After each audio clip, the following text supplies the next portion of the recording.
Welcome back to The Jump and welcome in to Clippers head coach Doc Rivers. What kind of beard got going there, Doc? It's called No Barber, and I'm a self-made beard man now, so I'm doing it myself. And an excellent job. Thank you very much.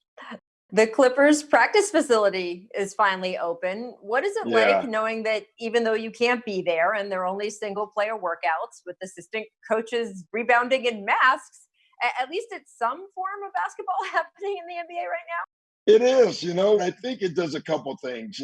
For a month or 6 weeks, we've been saying, hey, keep working. We're going to have our season. We're going to get back. At some point, you stop believing that, Rachel. You know that. And now they're actually on the floor working. So I think this, more than anything, gives them hope. This is unfortunately a virus that does discriminate by age. You have an assistant coach who is 67 years old, and you recently talked about how you don't want him in the facility right now. You feel it's too dangerous.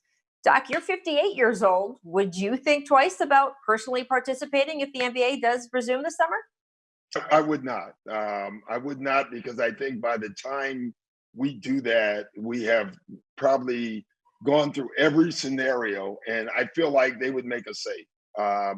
But if I didn't, I would tell you, and I would tell them.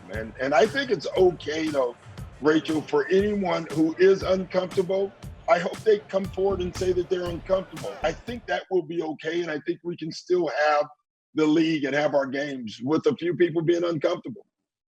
Well, Doc, there's so many layers to this. This is the first time in the Clippers' 42-year history that you guys have been among the favorites in Vegas to win the title. Is there frustration around the organization that this is the year where the NBA is maybe in danger of not being able to hand out a championship?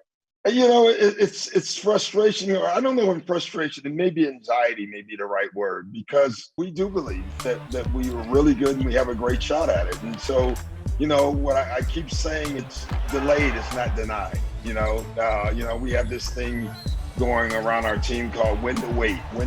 But it is interesting. I was telling someone historically with the Clippers, the first time they made the playoffs, I was with the Clippers. And in the middle of the playoffs, what happened? We had a delay, the King riots. The first time I'm the coach for the Clippers, we have the Sterling disturbance. Now, first time we have a chance to win it. It may be just the way we have to do it. There's a chance, let's say, God willing, we win it. The first time we see the fans will be the parade. Wouldn't that be interesting? That would be crazy. Well, Doc, you are part of a new docu-series out this week on Quibi. It's called Blackballed, and it details what was going on inside the locker room during the Donald Sterling scandal. And there's really a stirring section of the doc that recounts your first meeting with the team after those tapes were released. What do you remember from that? I was told 2 and 3 days before, maybe even a week before, that there was this video with Donald Sterling on it, but I was led to believe it was something else. And I was also told it wasn't a big deal. So I was unprepared in a lot of ways. And, then I finally see it about an hour before our team meeting. And I was shocked. I didn't know what to do. I didn't know, there's no coaching manual, how to handle the racist owner. There's no manual for that. But the meeting, I remember when I first walked in, there was a lot of anger from everybody. And I actually said, I remember this, we have to keep the light on him. I remember saying that throughout this time. It's funny, oftentimes it's not the person that does the act. It's the people that has had the act done against them. People are looking for your response. Right. You're the one under the microscope.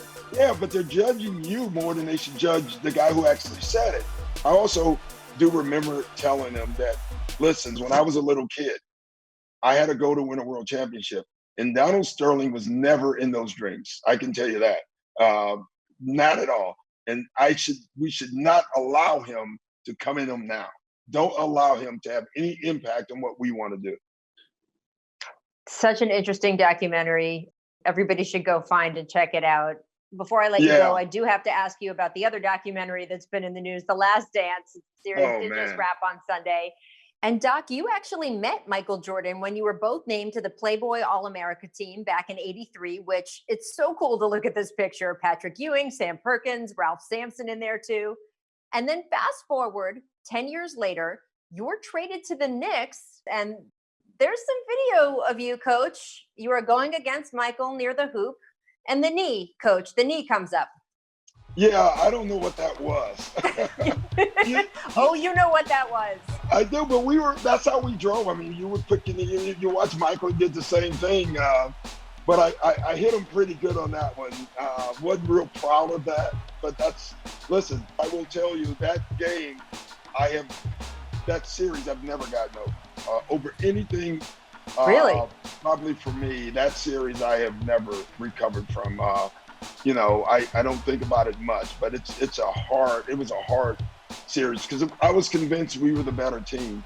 And when you find out you're not, that's really hard. I've learned the better team wins. So you were not the better team. And for me to admit that took years, but it's a fact. Well, Coach, we hope that there are brighter things ahead for you. Thank you so much for joining us. We hope to see you on an actual basketball court. We will. We'll be there sooner, hopefully, than later. But I don't care if it's later. I feel like Dr. Seuss. With this team, let's play. Let's play in a house. Let's play, in a shoe. Let's play wherever it takes. We want to play. In a tree. In a tree, wherever it is. I think we're looking forward to playing, and we can't wait to get out on the floor. Thanks so much. Thanks. Thanks for watching ESPN on YouTube. For live streaming sports and premium content, subscribe to ESPN+.